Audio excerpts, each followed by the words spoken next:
Ya, assalamualaikum warahmatullahi wabarakatuh. Kali ini saya akan mempresentasikan tugas dari UAS ujian akhir semester dari mata kuliah data mining. Kali ini saya akan mempresentasikan tentang klasifikasi data mining. Dan ini adalah merupakan tugas kelompok yang terdirikan dari saya sendiri Arfatur Rahman dengan NIM 2017-93119 dan teman saya ada 5 lagi, yakni Mbak Ida Siti Marfuah, Lisa Ramawati, Alamul Huda, Nur Hadi, dan Muhammad Hendri Saputro. Oke, lanjut saja. Saya akan menjelaskan yang bagian pertama, yakni tentang data mining. Apa itu data mining? Data mining adalah suatu proses mengerukan atau pengumpulan informasi penting dari suatu data yang besar. Proses data mining seringkali menggunakan metode statistika, matematika, hingga memanfaatkan teknologi artificial intelligence. Lanjut ke fungsi data mining. Adapun fungsi data mining yakni deskriptif. Apa itu deskriptif? Sebuah fungsi untuk memahami lebih jauh tentang data yang diamati. Dengan melakukan sebuah proses diharapkan bisa mengetahui perilaku dari sebuah data tersebut. Data tersebut itulah yang nantinya dapat digunakan untuk mengetahui karakteristik dari data yang dimaksud. Yang selanjutnya ada fungsi data mining prediktif.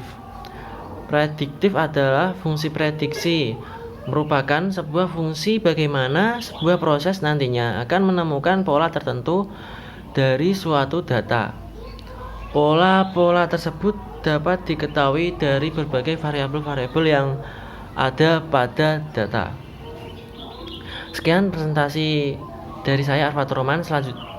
Selanjutnya akan diteruskan oleh teman saya yang lainnya tadi. Terima kasih. Assalamualaikum warahmatullahi wabarakatuh. Assalamualaikum warahmatullahi wabarakatuh. Di sini saya mau menjelaskan peran utama data mining. Yang pertama ada estimasi, yang kedua ada prediksi, yang ketiga ada klasifikasi, yang keempat ada cluster atau clustering, yang kelima adalah ada asosiasi. Saya jelaskan yang pertama dulu, yaitu ada estimasi. Ada beberapa hal yang menunjukkan apa sih estimasi itu. Hal yang pertama yaitu algoritma estimasi mirip dengan algoritma klasifikasi. Yang kedua, estimasi nilai dari variabel target ditentukan berdasarkan nilai dari variabel prediktor atau atribut. Hal yang ketiga yaitu algoritma estimasi yang biasa digunakan adalah linear regression, neural network, dan support vector mesin. Yang kedua yaitu ada prediksi. Dibagi beberapa hal juga. Yang pertama, algoritma prediksi atau forecasting sama dengan algoritma estimasi, di mana label atau target atau kelas merupakan data rentet waktu atau data time series. Yang kedua, istilah prediksi kadang digunakan juga untuk klasifikasi, tidak hanya untuk prediksi time series karena sifatnya yang bisa menghasilkan kelas berdasarkan berbagai atribut yang kita sediakan. Hal yang ketiga, semua algoritma estimasi dapat digunakan. Di sini saya akan menjelaskan tentang classification dan clustering. Peran utama data mining classification. Klasifikasi adalah algoritma yang menggunakan data dengan target class label berupa nilai kategorikal atau nominal. Contoh, apabila target class label adalah pendapatan, maka bisa digunakan nilai nominal atau kategorikal sebagai berikut: pendapatan besar, menengah, kecil. Contoh lain adalah rekomendasi kontak lens apabila menggunakan jenis soft hard atau non. algoritma klasifikasi yang biasa digunakan adalah Naive Bayes, K-nearest, Neighbor, C4, 5, ID3, CART, Linear, Discriminant Analysis, dan seterusnya. Peran utama data mining. Clustering. Clustering adalah pengumpulan data hasil observasi dan kasus ke dalam kelas yang mirip. Suatu cluster adalah koleksi data yang mirip antara satu dengan yang lain dan memiliki perbedaan bila dibandingkan dengan data dari cluster lain. Perbedaan utama algoritma clustering dengan klasifikasi adalah clustering tidak memiliki target kelas label, jadi termasuk unsupervised learning. Clustering sering digunakan sebagai tahap awal dalam proses data mining. Dengan hasil cluster yang terbentuk akan menjadi input dari algoritma berikutnya yang digunakan. Selanjutnya akan dijelaskan oleh teman saya yang bernama Nur Hadi. Terima kasih Saudara Hendri, saya akan melanjutkan. Yang kelima adalah association. Algoritma association rule atau aturan asosiasi adalah algoritma yang menemukan atribut yang muncul bersamaan. Algoritma asosiasi akan mencari aturan yang menghitung hubungan di antara dua atau lebih atribut. Algoritma association rule berangkat dari pola if, antecedent, dan consequent, bersamaan dengan pengukuran support, coverage, dan confidence accuracy yang terasosiasi dalam aturan. Selanjutnya, algoritma perhitungan KNN. KNN atau kepanjangan dari K-nearest neighbor adalah sebuah algoritma klasifikasi dari sebuah pembelajaran supervised learning. Algoritma ini juga termasuk dalam model prediktif di dalam ilmu data mining yang disebabkan karena proses klasifikasinya harus terdapat atribut label atau kelasnya. Proses atau tahapan dari perhitungan algoritma K-nearest neighbor adalah melakukan proses normalisasi dan menentukan Euclidean distance dan memasukkan nilai K guna memperoleh hasil terdekat dari nilai itu sendiri. Nah, selanjutnya akan dijelaskan oleh Saudari Lisa.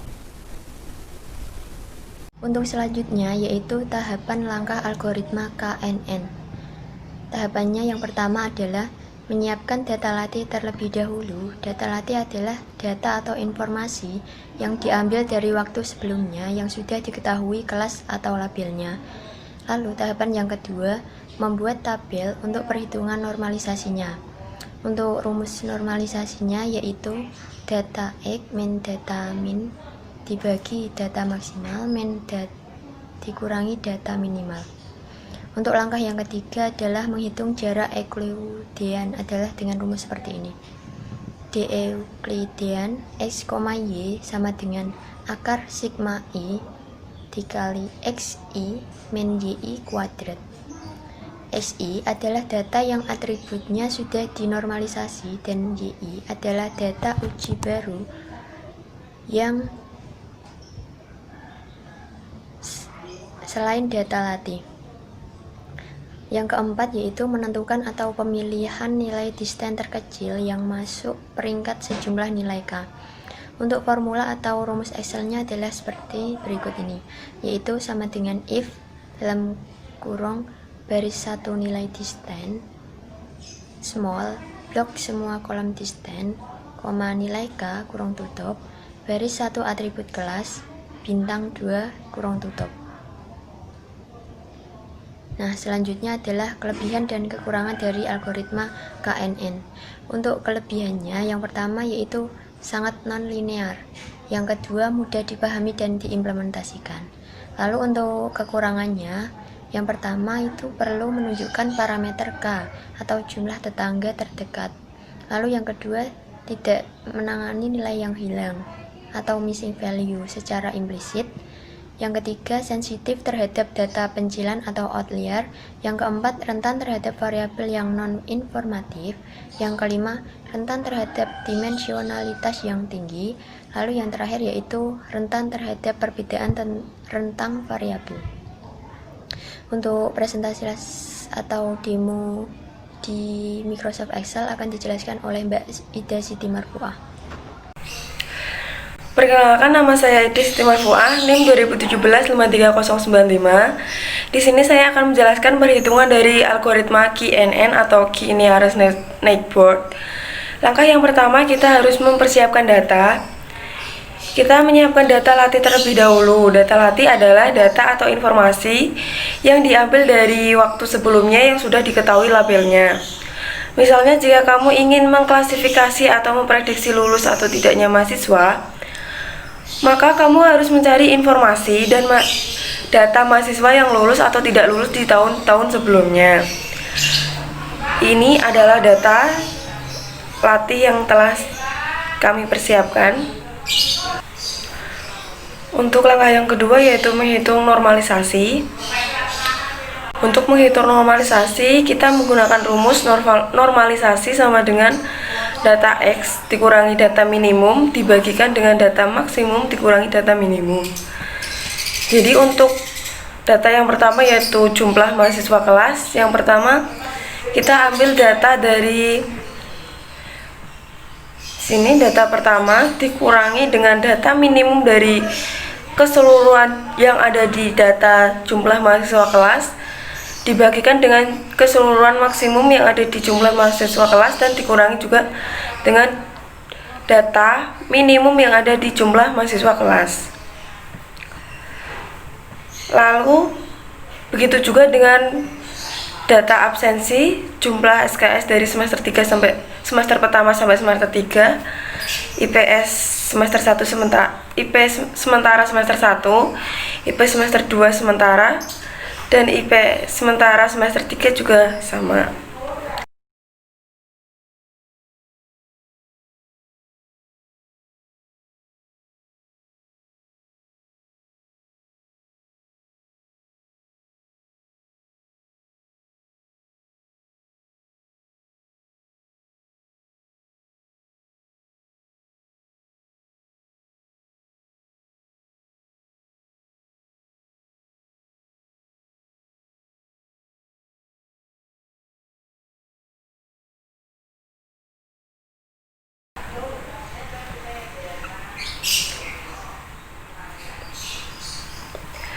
Dilanjutkan dengan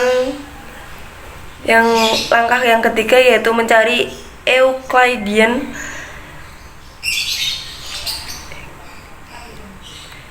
Dilanjutkan dengan langkah ketiga yaitu mencari Euclidean distance atau jarak.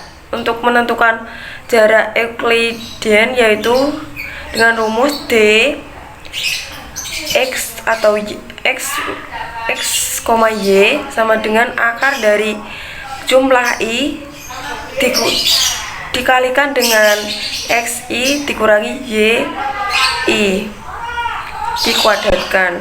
XI adalah data yang atributnya sudah dinormalisasikan dengan YI adalah data uji setelah data latih atau selain data latih.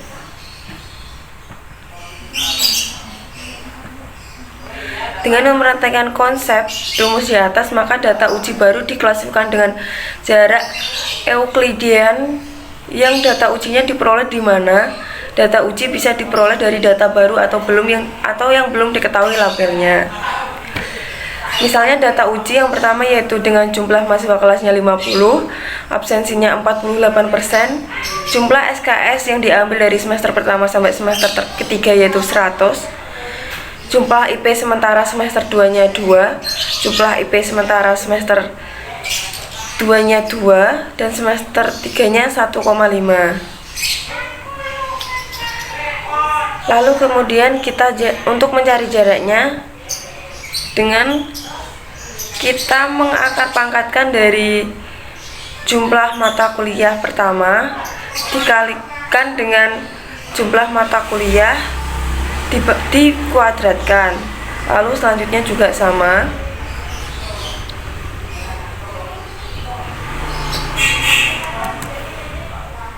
Dan untuk label ini kita ambil dari data yang uji yang telah kita ambil tadi, yang telah data latih yang telah ada, yang sudah ada.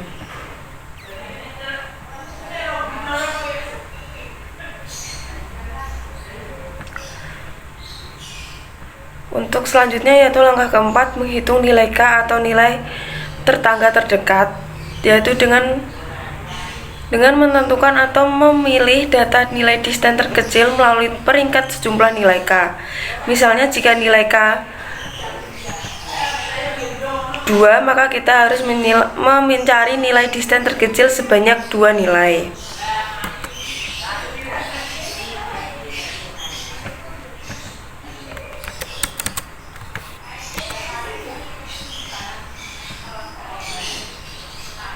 Nah, untuk nilai terdekat 2, maka nilai kelas yang sering muncul yaitu ada 2 dan pertama. Maka kita cari nilai data yang selanjutnya atau mencari nilai K dengan nilai selanjutnya, misal dengan nilai 5.